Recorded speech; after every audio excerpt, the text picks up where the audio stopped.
மா மா சொல்றேன். நான் ஒரு டைலாக் சொல்லட்டா? சொல்லு. கட்டின பொண்டாட்டிக்கு கணவன் விடுந்தையான், இருந்தாலும் பிறந்துச்சு அவங்களுக்கு ஒரு அழகான குழந்தையான். ஊரெல்லாம் ஆம்பளை புள்ளியான்னு சலிச்சாங்களாம். ஏதோ பெத்து போட்டுமே அவங்க அம்மா அப்பா வளர்த்தாங்களாம். 5 ரூபாய் வட்டிக்கு கடன் வாங்கிலாம் வாங்கி தந்தாராம் புக்கான். கருமம் அந்த புள்ளதான் கிளாஸ்லயே மக்கான். ஐயோ, ஏழைக்கு வெயிலே குளிர்தான். அப்புறம் அவங்களுக்கு காசு கொடுக்குற ஜமீன்தாருக்கு ஏசிலேயே இருக்குதான். ஒரு பாருக்கிற பையனை ஒரு பொண்ணு கூப்பிச்சான். சரி போலான்னு கிளம்பும்போது அவன் செருப்பு வந்துச்சான். ஒருத்தனுக்கு ஊர்ல வச்ச பட்டம் பயந்தான் ஒலியான். ஆனா அவங்க அப்பா பாக்கெட்ல 5000 ரூபாய் இருந்தாலும் அசால்ட்டா தூக்குற அளவுக்கு தைரியசாலியான். அப்ப புள்ளைக்கு பணக்காரன் பேர் வச்சானா. அப்புறம் அந்த புள்ள வீட்லயே 10 ரூபாய்க்கு பிச்சை எடுத்தானா. மாட்டை பார்த்து குழந்தை கவுவிச்சான். அதை பார்த்து நாய் வவுவிச்சான். அப்பா காசெல்லாம் அம்மா கரைக்குதான். இதை உண்மைன்னு சொன்னா நம்மள முறைக்குதான்.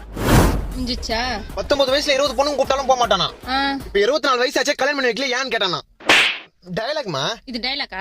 டயலாக் தாமா இது டைலாக். டயலாக் தாமா.